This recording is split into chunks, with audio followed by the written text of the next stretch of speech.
before I had mapping, felt very much like the fake CEO. I had no idea what I was doing. I used to read all these articles about how great leaders were great storytellers. Get the story right and everyone will follow you. But it's a bit like generals saying, we'll give you a great story of what to do, but we'll have no maps, no situational awareness. Simon Wardley is the creator of Wardley Mapping, a powerful method for visualizing and developing business strategy. Today, his work is used by organizations like NASA and taught at multiple MBA programs. It took me a bit of time to realize that all the things that I had in business, which were called maps, none of them were maps. They were all graphs. It took a long, long time of doing my mapping, and I just ended up calling it Wardley Mapping. When we talk about disruptions, definitely one big true disruption is the AI, right? I listen to these CTOs. We can get rid of all our engineers. I find it fairly delusional. Your lines of code are going to go from 100 million lines of code to 30 billion, 50 billion lines of code. And a lot of this stuff is going to be AI generated. You will get to the point that something's gone wrong. At some point, somebody has to go and have a look. So we're going to get a whole range of new activities, new jobs, new things we've never thought of. And you have a lot of experiments lately of doing vibe coding. What are some interesting things that you experience? I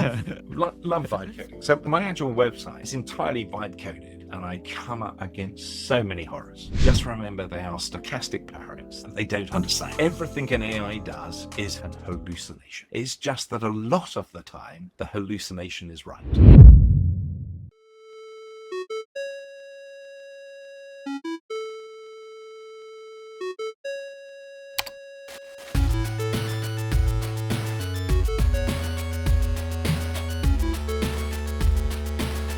Hello everyone, welcome back to another new episode of the Technology podcast. Today I'm really excited to have Simon Wardley in the episode today. So maybe some of you would have heard about Simon, right? And heard about Wardley Maps as well. So today we're going to talk about Wardley Maps and a little bit about his adventure, doing all AI stuff. And we'll learn a lot of things about, how his journey with the AI and also Wardley Maps for sure. So Simon, thank you so much for this opportunity. So looking forward for the conversation. Well, thank you very much for inviting me. It's a delight to be here. So very, very much appreciated. And by the way, it's so weird having people say you've probably heard of Wardley Maps before, because this all started as accident, as ages and ages ago. And so, I was sitting at a conference a couple of months ago. A couple of people came up to me and they said, "Oh, you're Simon Wardley." And I was like, wow, bit of a shock. Okay, yes, I am.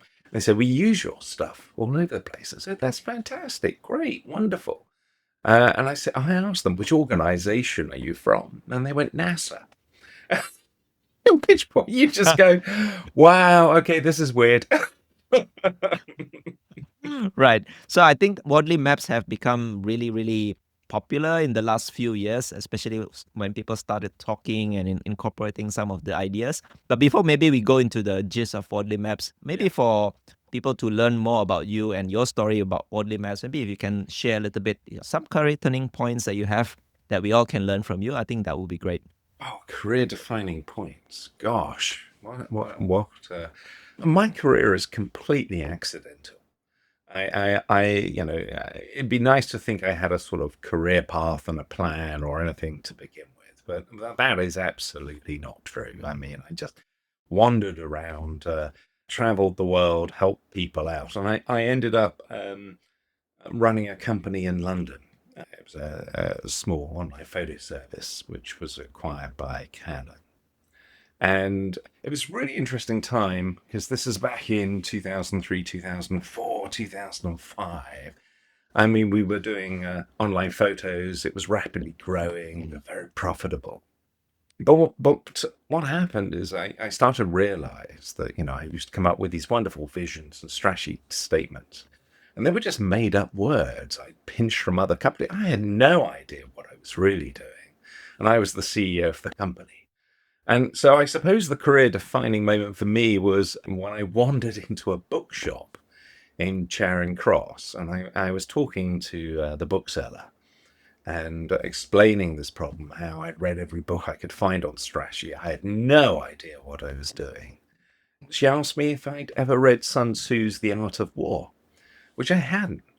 And so she persuaded me, because she was a great bookseller, to buy 2 different versions of the book because they're all translations. And I'm so grateful for that, because it was in reading the second translation I noticed a particular pattern. So Sun Tzu talked about 5 factors that mattered in competition: have a purpose and moral imperative, understand your landscape, understand how the heavens, the climate, the weather, how that is changing, the climatic patterns, then understand principles, doctrine, how you organize yourself, and then you get into leadership and gameplay. And what I was fascinated by was this concept of landscape. How do I understand the landscape around me? And that's what kicked me off into the whole journey into mapping. So, I'd like to think that, I had a vision or a plan of what it was just total random walk. And then this moment wasn't even caused by me. It was caused by somebody else. It was caused by a bookseller who just asked me if I'd ever read this book, and I hadn't. And it's that book changed me. So there was my career defining moment and personal defining moment was actually when I was much, much younger. It was the poems of Lao Tzu had a fundamental impact on my life. So I suppose those are my 2 moments. Wow. So I think it's very interesting that you learn from the 2 so-called, I'm not sure, like it's quite famous Chinese war generals and philosophers, right? So Sun Tzu is like well known for like a war general, and Lao Tzu is more like a philosopher. Yeah. So I think it's really interesting that you kind of like, I don't know, like mix the insights from them and become, like one philosophy of yourself as well, which is called the Wardley Map. So thanks for sharing that story. Thanks for sharing that story. I think it's really interesting. So maybe when we go to Wardley Maps, right? I know that, when I research about you, you were actually coming up with that, kind of like learning about the landscape and all that because of your struggle, right? As a leader, right? Yeah. So I think many leaders these days are also probably experiencing the same struggles. Maybe in the first few minutes, if you can relate to your struggles back then and try to explain to those leaders who are also experiencing this now, what will be your message about Wardley Map? Gosh, so it was the discovery for me that landscape was important. I mean, if you think about when we think about competition, there are 3 basic forms of competition. Competition is the act of groups of people seeking something, and we can do it through conflict, fighting others, collaboration, laboring with others, or cooperation, helping others. So they're all forms of competition. When we think about military history, where you've got groups of people competing, and that doesn't have to be through conflict, it could be collaboration, cooperation as well. And maps are really important as a means of communication between them. So before I had maps, I was like everybody else, I think. I used to run my organization on something called stories. In fact, I used to read all these articles about how great leaders were great storytellers. And I thought, get the story right and everyone will follow you. But it's a bit like generals saying, doing the same thing. Well, we'll give you a great story of what to do, but we'll have no understanding of the landscape, no maps, no situational awareness. We'll just say something like, I don't know, go bomb some hills. Yes, go bomb some hills. Wasn't that good? Right, go bomb some trees. What hills? What trees? Where? I mean, where do we cooperate? Where are our borders, etc.? And so I very much, before I had mapping, felt very much like the fake CEO. And the reason why I felt like the fake CEO is I had no idea what I was really doing. And I couldn't find, I'd never done an MBA, so I assumed there was some sort of secret thing you learnt on MBA, which you learnt how to do the right thing. I now teach on multiple MBAs. I teach mapping at places like LSC and things like that, because it turns out, they didn't teach mapping. I was like a typical CEO, I suppose, all story-led. Very worried that people might rumble that I really didn't know what I was actually doing. I had this terrible internal fear that people would discover. I didn't understand what was wrong until I read that book. It took a bit of time, but it was that's the book, The Art of War. It was the connection to landscape. That was the bit that was missing. Once I could see the landscape, I could see what was wrong with my stories and strategy, and we had ways of communicating. And then for me, it was like a revelation. And I assumed this is what you learned at MBAs. Oh my God, this was the secret sauce that they teach you. It took me another 6 or 7 years to realize, no, it wasn't. They don't teach you this, which was another shock because I assumed if I knew it, then everybody else knows it. I suppose that was the beginning moment. Is very much I felt like the fake CEO. I didn't understand really what was going on. I was leading by stories. I didn't understand what the problem was until I read that book, or the second version of the book. And at the point I could see the landscape, it's like looking at the chessboard for the first time. It makes sense. Yeah, I suppose many leaders these days, I can relate when you said that many people tell that leaders should be able to tell stories, right? Be able to influence people through great storytelling, charisma, and narrate things, in a proper way, right? But I think most importantly is like we know the landscape, like what you mentioned. Maybe we'll dive deeper So later. it Like, just hits on one point there. One of the problems with stories is that because we tell people that great leaders are great storytellers, if I'm leading an organization, I give you a story. If you challenge my story, you're actually challenging my leadership ability. So we love to say words like we like challenge and all the rest of it. But the answer is what we mean by that is I challenge you, not you challenge me. No, my story is. And so the whole thing is built around these stories. And there isn't really a way of people communicating. So what you have is often people on the front line who can see the obvious faults with what we're trying to do, but have no effective way of communication because the story is almost sacrosanct. And that changes with a map because one of the beauties about a map is if you put everything down on a map, somebody can say, I think the map is wrong, not that you're wrong. So we now communicate through the map. It doesn't matter whether you come from finance, engineering, operations, whatever. We can actually all communicate with one language, which is the map. And we challenge the map, not the person. So that's a big, big fundamental change as well. And I didn't learn that straight away. It took a little bit of time before that dawned on me. yeah. And I think some people even infuse the so-called vulnerability, the personal stories inside, the way they communicate, for leadership, right? And I think like what you mentioned just now, if we kind of like want to challenge the idea, not necessarily the person, right? I think it's because of the personal stories and the stories that the leaders tell. I think it can be deemed as an attack to, the person as well. So I think Yes. that's really, really insightful, right? So understanding the landscape, I think this could be translated into various forms, right? Like traditionally, I think you mentioned about MBA. People maybe have heard about SWOT analysis. There's so many analysis that people are used to doing, I guess, right? So what's so different, Wardley maps versus all the others analysis, all these strategies that people also learn. So maybe if you can tell a little bit of the difference. So I'll start with the SWOT analysis because I used to live off those and I used to love them. For me, the challenging point was I had a map of the Battle of Thermopylae. So the Battle of Thermopylae, Themistocles, ancient politician, Greek general, had a problem. Lots of Persians were invading, and so they had choices. And what they decided to do was to block off the Straits of Artemisium, force the Persians along a narrow pass known as Thermopylae. That literally means hot gates. It's a narrow pass, where a small number of troops could defend against a larger force. And there are about 4,000 Greeks in the army that faced these 140, 170,000 Persians. And there was 300 Spartans. And this is where we get the story of the 300 from.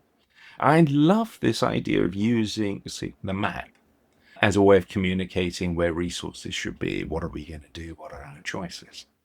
But I use SWOT. So I created a SWOT for that battle. So, strengths and a high level of training with the Spartan army.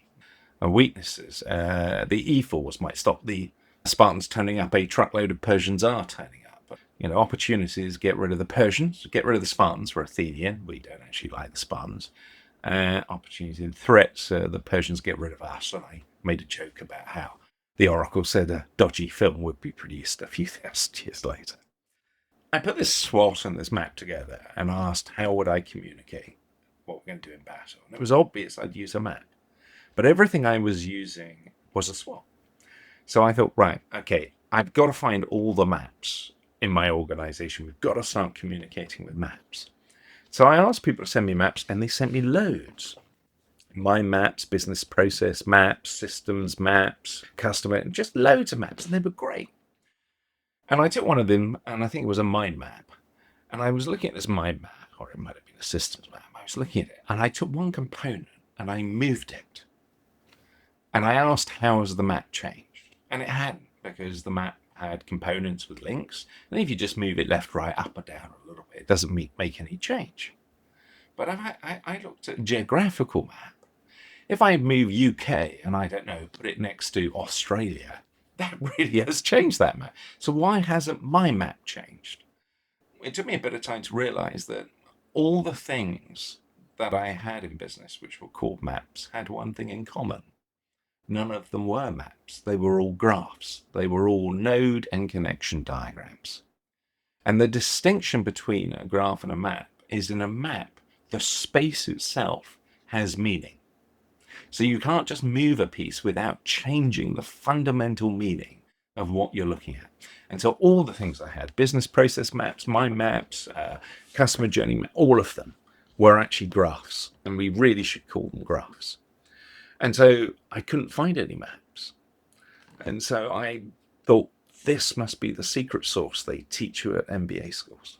Because I hadn't done an MBA, I spent 9 months, whatever, maybe longer, creating my super cheap and cheerful way. It took a long, long time of doing my mapping, and which I called, because I couldn't work out a name for it. And I just ended up calling it Wardley Mapping, because people just used to say, what's it called? I don't know, a map. It must be something, oh, right, a Wardley map. There we are, go away. So I made it all Creative Commons. And I thought, well, this is for all the people who haven't done an MBA, who haven't done this super secret way of doing it properly. And it turned out that other people found it useful. So I started off with the SWOT diagrams and all those sorts of frameworks and analysis. Realized I didn't understand my landscape.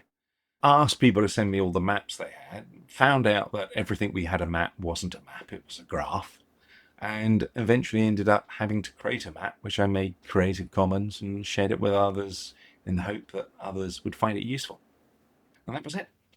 Yeah, thank you so much for sharing that as a Creative Commons. I think that's the first thing, right? So pleasure. I've started seeing people referencing Wardley maps in books that they wrote, right? Also, you have the website as well. So one thing that is probably like for people who are new to Wardley maps, right? The first few times that they read probably is a little bit challenging to really understand fully what Wardley maps is. So maybe let's go into like the next few minutes for you to try. I know it's a bit hard to actually explain in full details. Verbally, without a visual reference. Yeah, but maybe since you have done it many, many times, so if you can just give like a high-level overview, what is Wardley Maps and how can people use it effectively? First of all, my website is swardleymaps.com. I mean, there's lots of other websites. There's like wardleymaps.com, which I think is Chris Daniel. There's Leon Wardley Mapping, which is Ben. I made this all Creative Commons. Other people have built lots of sites and other things. I mean, you'll just find my stuff on my Medium page, and I have my vibe-coded swardleymaps.com, because I like to do lots of experiments with vibe coding. But there's lots of community stuff out there because it is Creative Commons. The first challenge, I knew that space had to have meaning in a map, but where does that meaning come from? It comes from a number of places. One, you normally have an anchor, such as a compass, north. You have position of pieces. This is north, south, east, or west of this. And you have consistency of movement. So if I'm going north, I'm going north. I'm going south, I'm going south. So I had to recreate that, not in a territorial space, but in technological, economic, and also these days political, social, and even legal spaces. So how do you recreate those characteristics? Well, the first thing I needed was an anchor. And so I looked at my own business, and I had various systems diagrams. And I thought, well, what are we going to anchor around? And I thought, well, we have the business, we have the consumers, we probably have government and legal requirements. So I'll put those as the anchors or focus, because you can have more than one anchor on a map. And I said, well, okay, what's important? Well, if you take the business or the consumers, you would start by, first of all, thinking, what do they need? So if we do a simple example, we'll do a tea shop, and we'll ignore the government. So we've got a business who wants to make money, which needs selling of tea. And we've got consumers who hopefully like to drink tea. Well, so we've got a connection here. A business needs revenue, needs tea, cups of tea. Consumers need cups of tea. Okay, a cup of tea has needs. It needs a cup. It needs tea.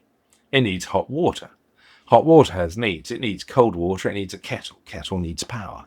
So what you can do is create a chain of needs. So now I've got an anchor at the top and a chain of needs. You can think of this as a supply chain.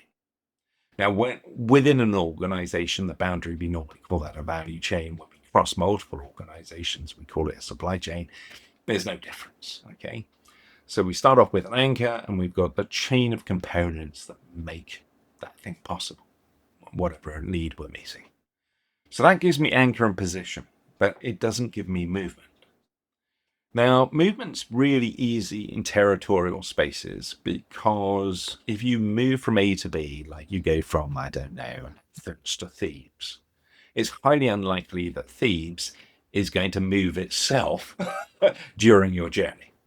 If you took 200 million years or 300 million years, it may well have done, okay? But we don't normally see it in our lifespan. But technology does rapidly change in our lifespan. So in order to describe movement, I ended up having to describe it in terms of change itself.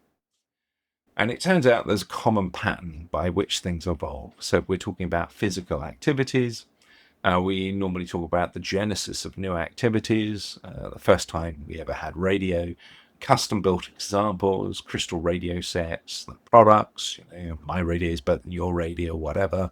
And then it becomes more commodity, utility-like.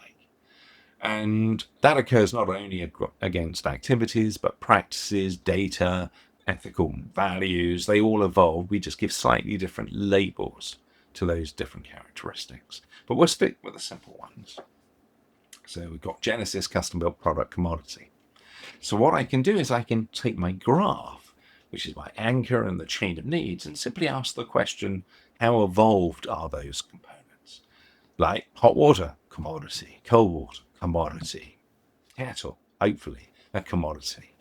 If you're in a business which is custom building kettles for your tea shop, you might be thinking, does that actually make sense? Okay. And so literally by putting things where they are, then we enable others to look at the map. I say, this is my map of my tea shop. And people will go, you're missing staff. You're missing payment systems. You're missing whatever it happens to be. Okay. And so they can add that challenge to the map as well. But that's it in a nutshell. You start with finding out who are the users, the anchors, say business, consumers. What are their needs? What are the components involved in meeting those needs? And then you simply ask how evolved those components are. And that is a map. I think this is my first time hearing about the anchor thing, which is quite important, right? So I know that you put the so-called the customers, the users at the top, right? Yeah. Which will then chain into how the business actually serve those needs, right? So there are many components along the way from the top to the bottom, right? And then for all those components, you kind of like put them into different categories, like the genesis, the product, commodities, utilities, and all that, right? So I think that then you can see the map of how you actually satisfies the value for the customers, right? Yes. So I think very importantly, like in many companies, like this thing doesn't really exist in such form, right? So maybe what they have is something called product roadmap or something called, I don't know, like microservice architecture or something else, right? So why? All graphs. Yeah, all graphs. Why do you think that this is something that is missing? Because you explain it in the Wardley Maps actually allows people to have situational awareness, awareness not just internally, but also externally, right, towards competitors or change of technologies out there. So why do you think we miss these links in our day-to-day industry practice? Vikings used to travel by stories, by narrative. They used to tell these fantastic stories, which were basically navigational documents of how to get from A to B. They're great yarns, great tales. And then at some point, somebody came along and came up with the idea of sunstones and started creating maps.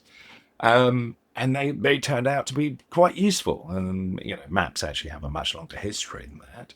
But it took a long, long, long, long time before we had the sort of modern day maps that we see.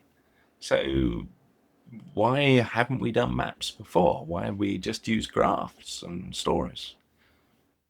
Because that's how we used to do it.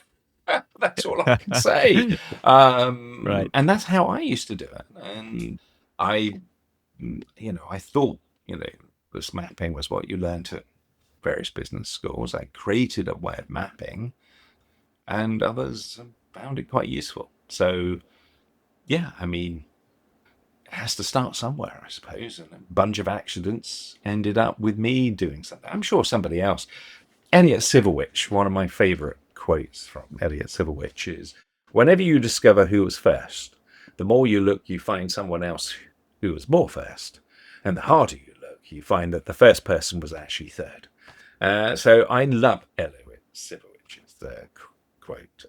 So I am sure there were people doing mapping of technological, economic, social, and political spaces, maps, not graphs. I just haven't come across them yet. It has to start somewhere. I'm sure it started before me. It's just I haven't met them yet. But I will eventually. Right.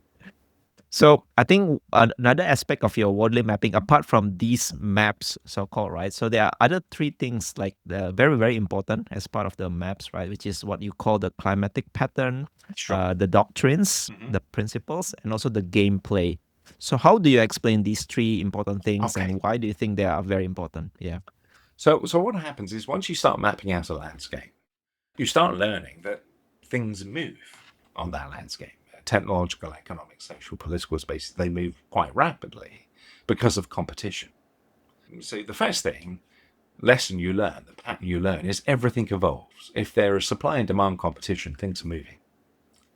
And then you start learning patterns like we have inertia to change because of pre-existing capital. So when we shift, say, from product to commodity, we often have resistance because of pre-existing business models. Classic example is Netflix, Blockbuster. So who was first with a website? Blockbuster. First with video ordering online? Blockbuster. First with video streaming experiments? Blockbuster.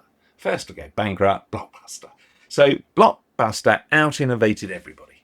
Okay, they were a highly innovative company. Netflix was a DVD mail order company. All right, so sending things in the post. Blockbuster, highly innovative. But the problem is their business model depended upon physical stores and late fees. And so that created inertia to change. So that you learn this pattern that we have inertia. And then you start building up more and more patterns. And then you start realizing. And so what I often do is with the maps, I use maps before we do stuff. So we map it out and we use it to challenge what we're going to do. Then we go and do stuff. And then afterwards, we use maps to learn patterns. And so you start building up more and more of these patterns. And then you notice patterns about the patterns. So the first one you notice is that some of the patterns are going to happen regardless of what you do. So they're driven by competition itself. So those I call climatic patterns or rules of the game. So these are going to happen on the map regardless of what you do. Things are going to evolve. You are going to have inertia.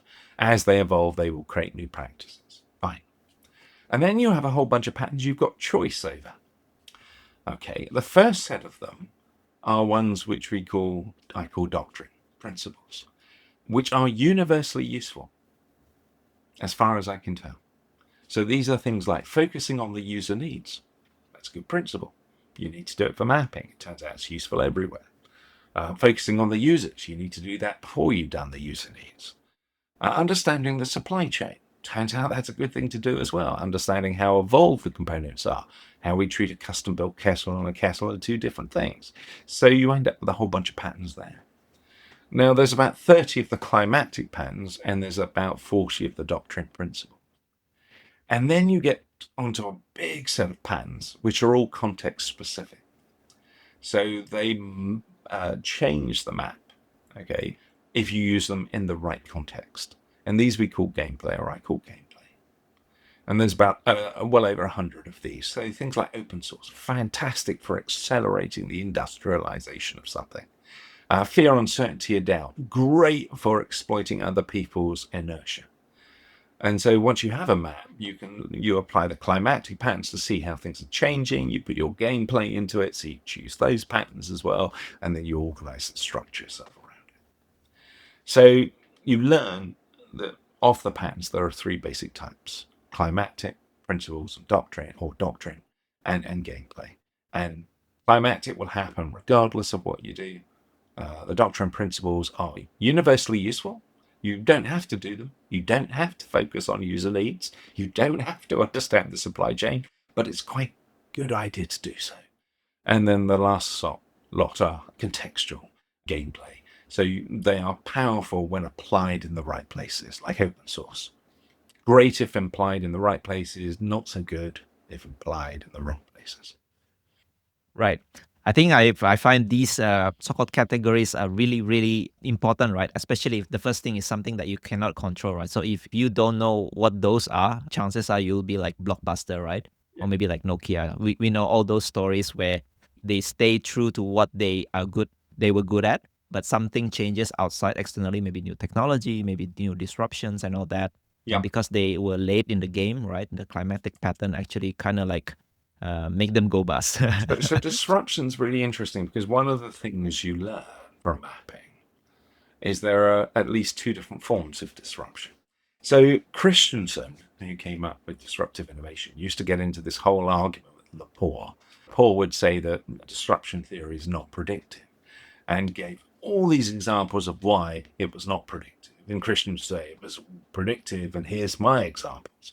And then Christensen would say that Nokia, you pick Nokia, would beat Apple. And then, of course, what happened? Apple didn't. So the problem is there are actually two different forms of disruption. So when you map it out, what you learn are product substitution, for example, can be highly disruptive, but it's highly unpredictable. Whereas product to utility or product to commodity disruption is highly predictable. You can say a lot about what's going to happen, when it's going to happen, what practice is going to change, etc. So when we talk about disruption theory, there are at least two different forms. But if you can't map it, you can't see those two different forms. And so you end up with these big figures just having this argument over, oh, is this predictable? It's not predictable, etc. And the answer is they're both right, both wrong. I mean, it's both. There are at least two different forms, but if you can't see the map, you totally miss that. Right. Thanks for highlighting that, right? So I'm sure like when people hear about this, they'll be intrigued, right? How can they actually apply Wardley maps maybe in their day-to-day job or even organizational strategy, right? So I think I would definitely recommend people to go to, Wardley Maps, Simon's resources, right? And I'm sure when you go to some references in some books, you will also be able to learn a few things, how they could be applied to technological, architecture mostly and organizational principles, right? So one thing, when we talk about disruptions these days, definitely one big true disruption is the AI, right? And I know that you are also very active. I can see from your LinkedIn posts and all that, you are actually experimenting a lot with AI. So tell us, first of all, how can we apply Wardley Maps to the AI things that is happening in the industry these days?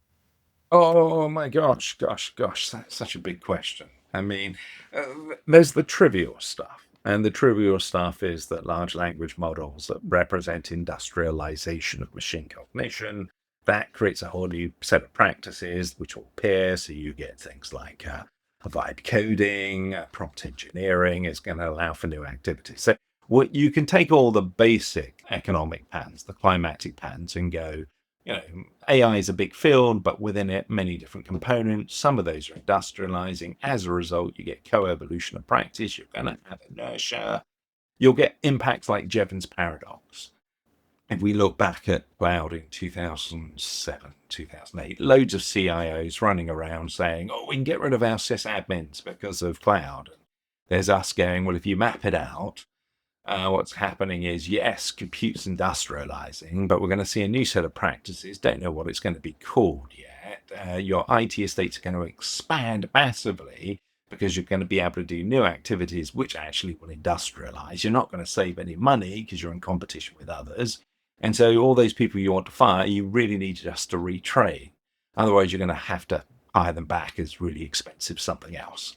And then you get these CEOs, CIOs go, oh, get rid of our sysadmins. And a few years later, they're desperately running around trying to rehire DevOps engineers at inflated rates and all the rest of it, which were just their sysadmins retrained.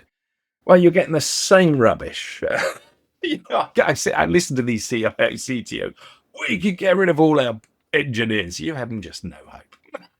I mean, Jevons paradox is going to come and hit you so hard in the same way. Your IT estate went from 2,000 servers to 200,000 virtual servers. Your lines of code are going to go from 100 million lines of code to 30 billion, 50 billion lines of code. And a lot of this stuff is going to be AI generated, and you're going to get VPs vibe coding, but you're going to have to review this stuff. And so you're going to have people really skilled in the space. All your software engineers, you're going to need them retrained in this space.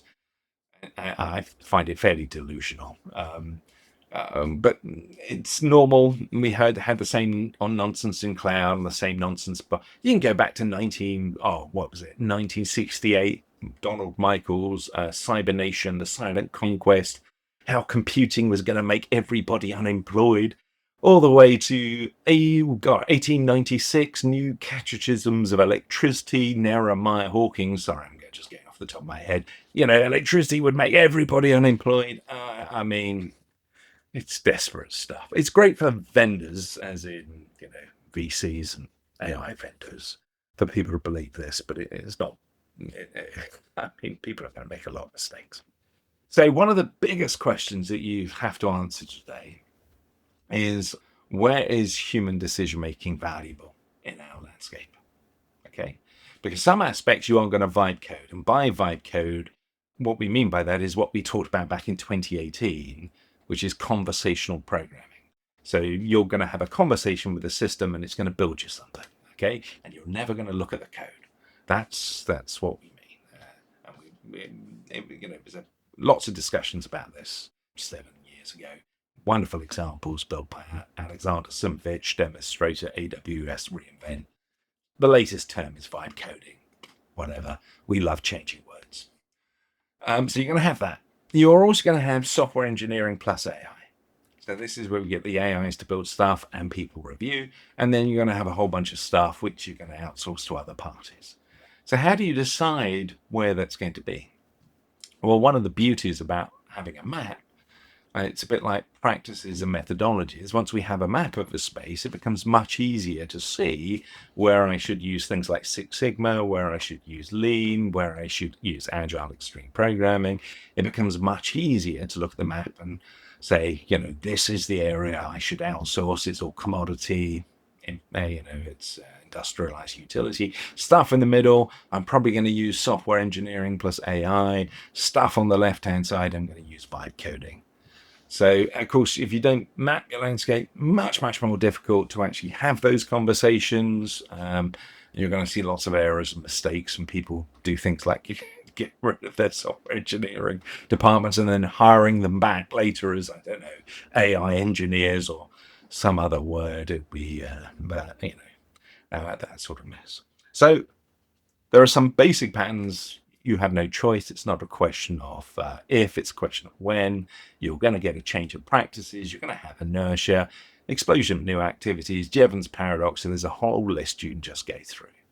And the interesting stuff is the stuff about architecture and where does human decision making actually make. Our biggest problem in things like architecture is that the architecture is actually in the code. We draw these wonderful diagrams and think that is architecture. That's more like a prompt. The architecture is in the code. It's the coders who actually make the real decision. And of course, when you hand that over to an AI, it doesn't matter what your diagram is.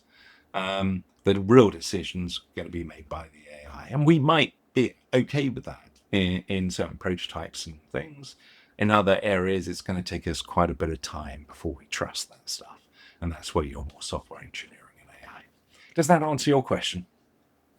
Yeah, sort of. I think it's very interesting, right? Like, because when people talk about AI, there are some who are like very positive, about the efficiency, the amount of capabilities that it can introduce, right? And there are people that are more pessimistic. They think, jobs gonna vanish, software engineers won't be needed anymore. And you kind of like also explain it from the Jevons paradox, and it has been, we have seen it in the history before Yep. throughout, like new technologies, right? And obviously, all these come into play when organizations need to make decision, right? And I think what's so important for you as well, you explained that because many organizations think hard of how to apply and adopt AI in their, Yeah. organizations, but many actually don't have real strategy of how to do that. Apart from Hmm. maybe buying from vendors, apply it, and see how people, use the Yep. AI to actually improve their productivity. But Yeah. actually, if you use something like Wardley Maps, you can kind of like see, okay, this part here, maybe this component or maybe these practices inside the organization is Yep. something that you can vibe code and something like that, right? What would you advise leaders to do now? Because it's quite real, AI Yep. trends is just going to be advancing more and more, right? There are foundational models which are getting more capable, lots more tokens, a lot of more Sure. compute, Yeah. Yeah, what would be your advice for leaders now if, let's say, practically they need to adopt AI and they want to start with Wardley mapping? Well, you need to adopt AI because the market expects you to adopt AI. Not that it's going to create. There's very questionable results in terms of performance improvements, and it's not a question, as I say, it's not a question of if, it is a question of when. So, number one thing, you will declare to the market that you are going full AI because that's what the market wants to hear. So that's number one thing you do. Declare we are going full AI. Okay. Number two, start getting your people to learn how to use AI. Okay, focus more on the prototype stages. Then maybe if you don't have maps, start mapping out your landscape and working out where you need human decision making in the loop. Okay, don't get sucked into that. Oh, we can get rid of our software engineers now. VP can just vibe code something through a few prompts and we'll put it into production and magically it will all work. Unless you've got very, very good lawyers. I mean, very, very good lawyers, because you're heading towards a world of pain. Okay, I would take the position of we're going to take our people, we're going to give them some time to learn about this stuff, we're going to try and understand our environment, and when we understand our environment, we can see more easily where it needs to be applied.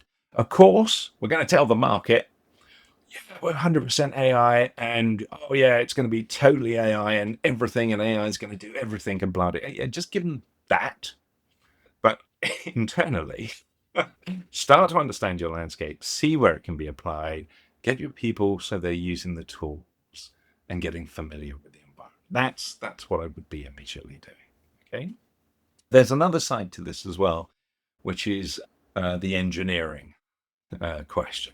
You had Tudor on this. I'm sure there's a wonderful session with Tudor. I do some work with Tudor on rewilding software engineering. Part of the problem with software engineering is there's two sides. There's development and testing. Okay.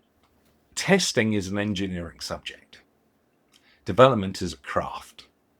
And there's a whole reason, a little bit too complex to explain on this, and I can use maps to explain why it is, but it all boils down to tool sets.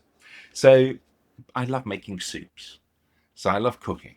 And when I make a soup, I like a smooth soup. I use a kitchen blender. That's a tool. Okay. Now, if I'm building a deep mine shaft, I'm not going to use a kitchen blender to do that. I'm going to use another set of tools, mining tools, for building a deep mine shaft. There's only one engineering subject which sort of believes it can use the same tool everywhere, and that's software.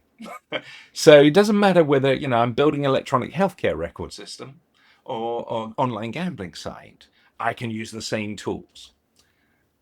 We should be using highly contextual tools in the same way that every other engineering subject, and there are reasons why this is. Now, currently, we've got all these vendors who've been trying to flog us the same tools and now flogging us the same tools with added AI. It's a bit like somebody going and saying, kitchen blender, or you want to build a deep mine shaft, here's a kitchen blender with a robot. I mean, I'm still going, no, actually, I really want deep mining tools. I mean, not kitchen blender with a robot. So we are being done a disservice at the moment in the field of software by the tool vendors. And we really need to get back to, and you see it with the positive way in testing. So if you think about testing, whenever we have a problem, what we do is we start off by building a small test, which the problem fails, the system fails. So we build some code and now it works. And so this is test-driven development. And what happens is through that process, we explore the space by building lots of small tests and we build up a test suite. And we might have 50 to 100,000 tests, which are all for that contextual problem. Okay. They're all small tools, inputs, outputs, traffic lights. They're just tiny tools, but we build up a highly contextual test suite for that space. No one turns up to us and says, here's the Acme 100,000 test suite, just run it against your application. You'd look at them like, what are you talking about? My application is nothing like your application. Of course, my tests have to be contextual. Well, it's exactly the same with any other tool set. But we don't do this. We instead have like the Acme test suite, but it's the Acme tool, as we have a bunch of standard tool vendors trying to flog us the idea that tool building is hard and the best way you can do it is just use our standard tools. Well, it's nonsense. Tool building is easy. And the interesting thing, if you take that approach, there is a bit where AI truly then starts to shine, because by building tools for the problem, we've seen massive improvements, many orders of magnitude improvements in the speed of development. One case alone was 600x, which is like a ridiculous figure. But when you start doing that, the AI really shines because it can be very, very useful in helping you build new micro tools and also coming up with new hypotheses to test as well. That sort of combination is really, really interesting to me. Whereas I think the combination of, we'll just write a prompt and magically, it will write some code. It's better than people just writing code as a craft. But I think what we really need to do is turn development into an engineering subject and then apply AI to it. And I think that's where the real power is. And we're not there yet. I mean, testing is an engineering subject. Development is unfortunately still a craft. And unfortunately, you've got tool vendors trying to flog you kitchen blenders with robots, which isn't helpful, but there we are. Yeah. So I think the thing that you mentioned just now, referencing the work that you did with Tudor, right, is called moldable development as well, right? So he did moldable development. I'm helping write Rewilding Software Engineering, which is a book which we've done 5 chapters of. We will, once I'm traveling at the moment. Once we get back, we'll do chapter 6 and continue from then on. Yeah. So when I read that Rewilding Software Engineering, the Medium post, right, I think it's very, very intriguing and insightful at the same time, right? So imagine that if you could build contextual tools that actually can analyze code, and especially these days with AI, the amount of code that gets produced will be a lot. And sometimes you won't be able to rationalize what is happening inside your lines of code for every organization. Yeah. Right. And plus, people love to build distributed architecture, right? A lot of services. So I think I'm sure it's just mind blowing how you can actually understand how the systems actually work. Yes. So if we have these kind of tools, contextual tools, I think it will be helpful. And I think these days when you mention vendors start to kind of like sell you the same tools, either IDE or maybe these days is the AI chat, agentic AI interface, right?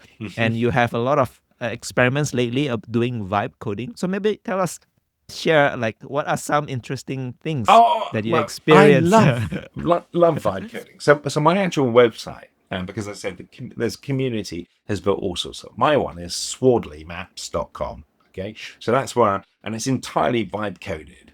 And I've got a games on there as well, one called Technomic Empire, which is like and I'm totally vibe coded, as I haven't looked at the code and all the rest of it as well. But it's all stuck within a browser, and and there's various restrictions on it. And I love vibe code; it's great fun. But I do all these experiments, and I come up against so many horrors.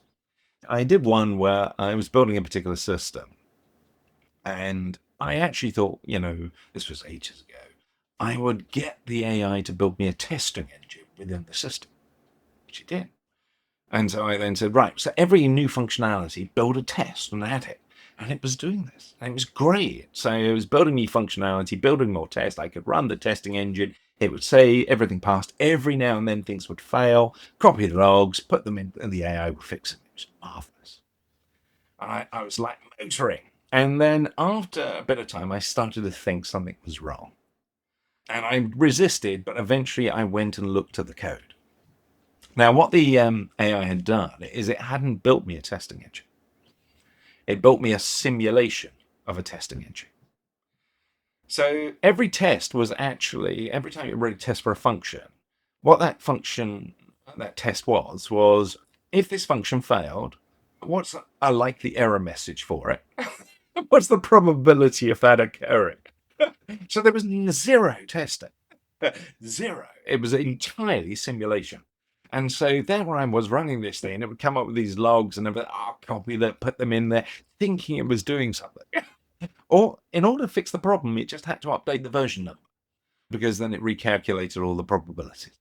And it was just like, oh, you hoodwinked me. I mean, you get loads of examples of this. Particularly, you start to realize that these systems are stochastic parrots. They don't understand the thing that they're doing. So I do lots of different areas. I love getting these AIs to write me scientific papers. So AIs are, because they're trained on data and large amounts of data, they're very good at open-ended questions, i.e. ones you can't check. And they're good at closed-ended questions when there's a lot of data. But of course, if there's no data, then they try to be helpful and they try to sound authoritative. But so they'll write something. So I get them to do things like mutagenic benefits of belladonna. Belladonna's a poison, okay? And it writes a paper, and then what I will do is hand this over to AIs and another AI and get it to write more papers based upon this. And I use this to eventually create human recipes, dietary recipes for impossible things. And so I love Manus. Manus is my favorite. It comes up with this, 100% backed by science dietary recipe to grow dragon wings just by eating nuts and fruits.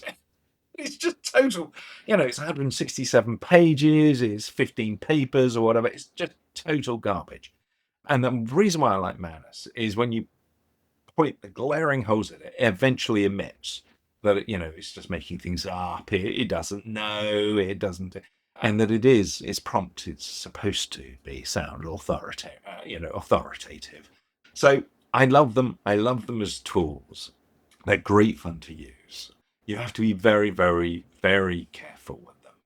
I think it's extremely dangerous when people think, particularly in software, I can just vibe code something without looking at the code and then put that into production and it'll be great. And you get carried away with agents as well, because you have other agents testing and all the rest. And you end up then having this idea that I can give an architectural diagram, which is just a prompt. It's going to build the thing which matches that. Probably isn't. And then I'm going to have something else which tests that it's built the things and match it. Well, that's hallucinating as well. You get into all sorts of problems. So great fun. Just remember they are stochastic parrots. That's the word that was coined in the industry. They don't understand. There is zero understanding of what they are doing. And when it comes to hallucinations, just remember, everything an AI does is an hallucination. 100% of the time, it hallucinates. It's just that a lot of the time, the hallucination is right. Okay? But they are all hallucinations. It's just a lot of the time it's right. And so just be very careful. Great fun. Wow, I like that. Right, so they hallucinated most of the time. Now is right, all right? the But time. obviously, 100%. yeah, It's all hallucinations. Yeah. And there's no understanding. But what happens is those hallucinations, a lot of the time, are right. So we have this idea that they think in terms of, they understand deeply. Now, the question you have to ask is that gets onto a sort of question of humans. Do not humans operate in the same way? We have little to no understanding of how humans operate. I mean, I did some work in neuropsychology about 30 years ago, and friends of mine are still in that industry. And back then, we thought we understood about how 5% of the brain worked. And I caught up with them, about 6 months ago, and they're still at universities, blah. professors of this, and we joked over dinner about that. And I said, where do you think we are now? And they said, well, after the last 30 years, I think we've got to 3%. So we now learn less than we did. They've learned how much more there is to know. And so we have very, very poor understandings of how the human mind works. We make terrible assumptions about AIs and try and associate with humans. And hallucinations, one of the things, by hallucinations, I mean, typically the industry uses it in a term of when it's got it wrong. I think it's far better to think of it as hallucinating all the time, but some of the time, a lot of the time, those hallucinations are right, because it's not thinking, it's not understanding in the way that we think understanding is, even though we don't actually understand what understanding is. Okay, so that's the tricky place we're in. Yeah. So at the end of the day, LLM works by probabilistic thing, right? So definitely, if you train based on a good data set, definitely the hallucination most likely can be true, right? Can be right. But if they are not well trained for some kind of patterns, right? Like what you said, building a test cases. So if we don't see the code, definitely it's going to be tricky, right? If you don't know what they're doing internally, right? It could be just hard coding certain values that will just pass every time you run it. Right. And you explained it's like there are 3 stages when you do, lots of AI usage in your software development. It could be vibe coding and all that. The first time, obviously, it's great, right? It can produce so many code just by prompting, right? And you call this, the euphoria of instant code. Like you can suddenly produce massive amount of code, but then there will be a point in time where you feel, okay, something is not right. So what you mentioned is about crash of integration when you start seeing patterns that breaking, or even some people got the bugs or security issues. And the last one is definitely the desperation of production that you mentioned. Like people maybe got their database deleted. I think recently we see some posts of that, right? Or maybe they did some, very catastrophic mistakes. So I think it's definitely very dangerous if you just purely rely on AI to produce something without reviewing. And hence, it's very critical for human to be in the loop, right? And people these days mention about critical thinking. So maybe from your point of view, what is critical thinking that software engineers need to think about? Like what is critical thinking in practice? So, gosh. Oh, that's such a loaded question. That's such a hard question as well. So one of the things I like mapping out sectors, like mapping out defense, healthcare, and all the rest of it.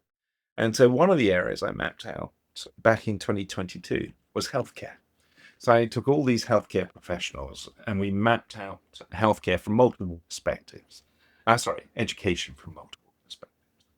The reason why you do multiple perspectives is if you imagine no one had mapped Paris and you sent one group to map Paris and they came back and you said, what was the most important thing in Paris? They might say Pierre's Pizza Parlor because they mapped it from a perspective of eating nice pizzas. So what you want to do is map from multiple perspectives and then you aggregate across them all and then you discover things like the Eiffel Tower matters. So this is why I deal with all these professors of education and everything else. We got them to map out education. Then we mapped it out from all these different perspectives and then we aggregated to find what mattered. And now the question is, your final focus is, are you focusing on market benefit or are you focusing on social benefit? So if you map out education from market benefit, then it's things like use of AI in classrooms, digital access, which are things the market sells and it loves doing.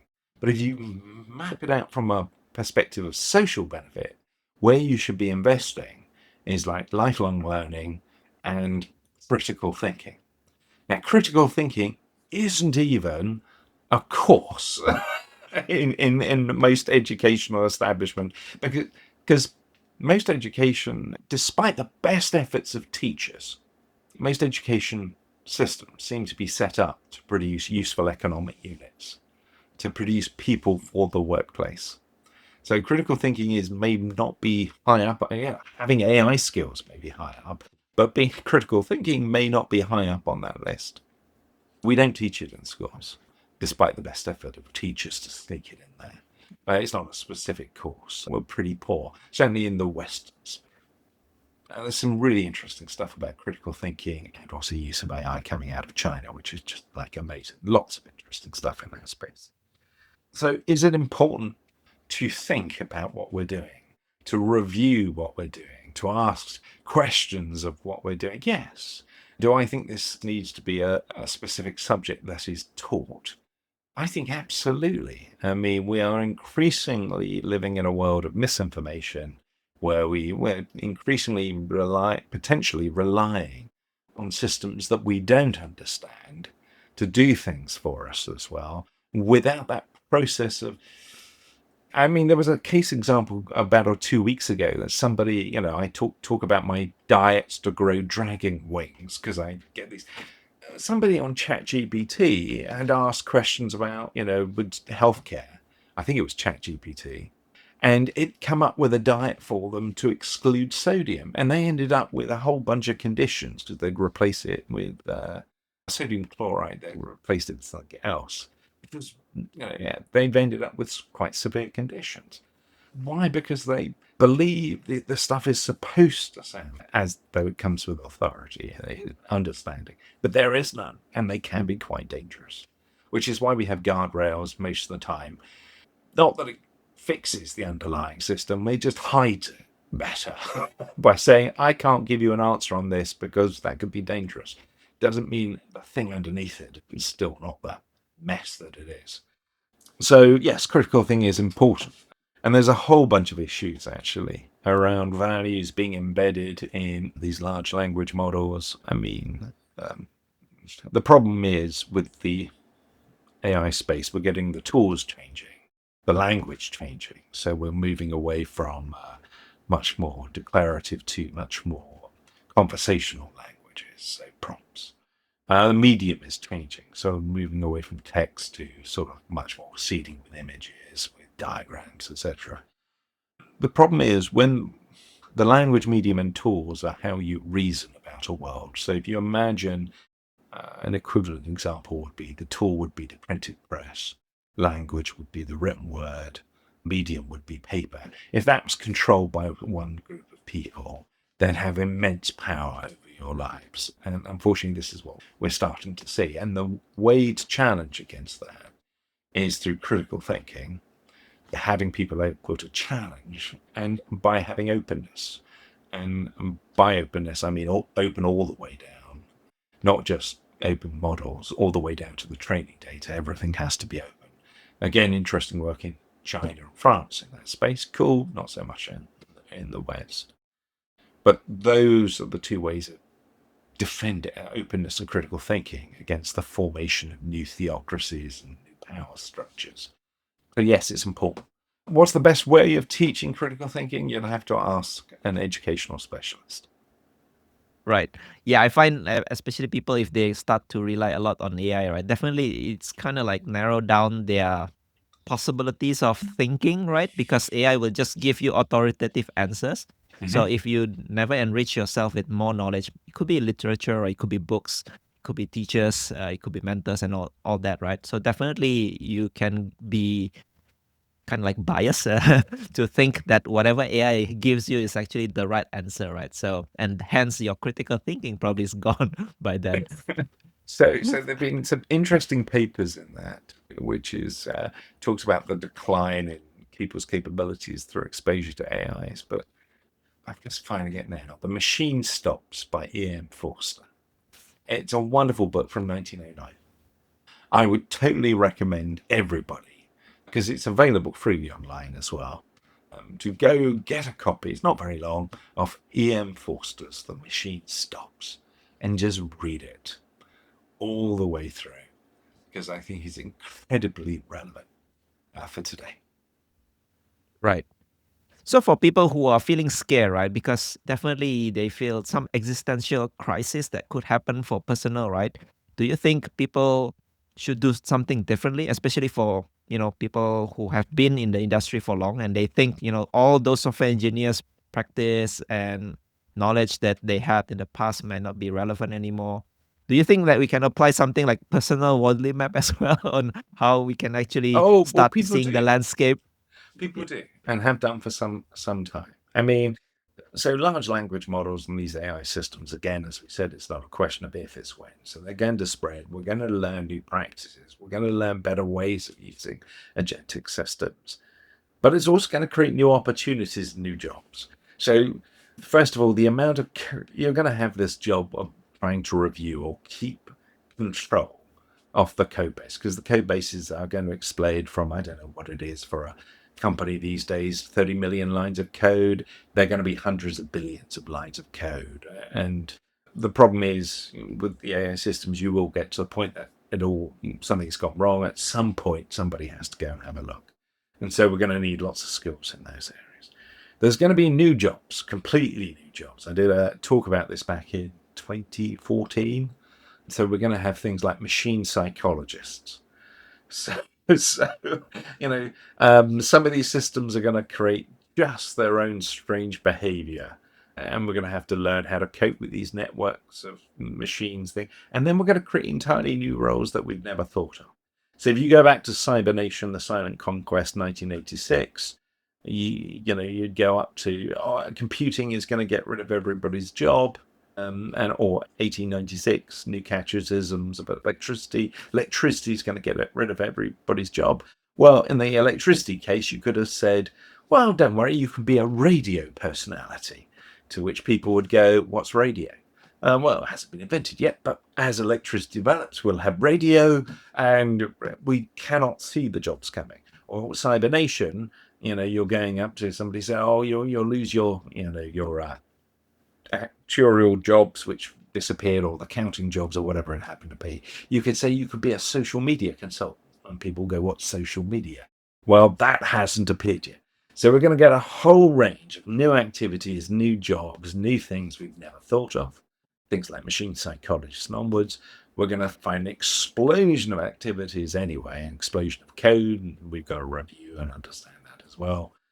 It's really difficult. We love making these doom-laden predictions. I think one of the ones we've got to be super, super careful about is use of large language models in policy areas, mostly because they have extreme bias towards market benefit, not social benefit. And at some point, nation-state societies have got to really make that decision of what matters more, market benefit, social benefit. Take healthcare. If you're focused on social benefit, you're all about patient-reported outcome measures and improving health outcomes based upon those. But we don't do that. If you're focused on market benefit, you're all about preventive healthcare and well-being, because the market sells loads of that stuff, even though we don't have a good idea of what a healthy person is, because we don't do the patient-reported outcome measures. We do what's called ClinROs. So most of our healthcare systems are actually sick care systems. We're good at treating symptoms, not making people healthy. So at some point, you've got to focus on, when we talk about growth, do we mean growth of the market, preventive healthcare, well-being, great market opportunity, or do we actually mean growth of society, as in making people healthier? So like patient-reported outcome measures, monitoring gets that sort of data. We have to make those decisions at different places as well, across all different industries. So I don't think it's an AI-specific problem. It's been a long-running problem. Maybe AI will force us to make these changes, but the danger you've got with the AI policy is because they're trained on market data, they have a massive bias towards market benefit, not so much social benefits. You have to be really, really careful just in that one space. Yeah, so I think that's a very good reminder, right? I listened to a podcast recently, right? So the person is saying that there might be a dystopian thing that could happen in the short term, but turns out, like it will lead to some kind of like, bright future for humans, because people will then realize, oh, maybe this thing won't work, for humanity, right? The social benefits, like you mentioned, right? Mm-hmm. And hence we probably find a new ways of using AI to actually improve humanity rather than chasing all those market benefits and all that, right? Agreed. So Simon, yeah, it's been a pleasure, It's been a hearing delight. insights from you, right? So I only have one last question that I'd like to ask you. I call this the 3 technical leadership wisdom. It's like a tradition in my podcast to ask my guests to share. So maybe if you can share, some kind of advice that you want to give to us, what would that be? So my one piece of advice is look before you leap. I'm a great believer in looking at the space before seeing what choices you have and making a decision. it doesn't matter whether I'm talking about social policy or economic policy or technology within a space. And this is why maps are so important. So my one piece of advice is look before you leap. Right. I really love that. So thank you so much again for this conversation today. So I think I'm really looking forward to seeing how AI, play out in the next, I don't know, few months, few years, right? And hopefully still like critical thinking will be a big aspect of our humanity, and maybe more Wardley maps being used to actually apply those critical thinking inside our job and inside our day-to-day life. So thanks again, Simon, for today's conversation. Absolute pleasure, and thank you for having me.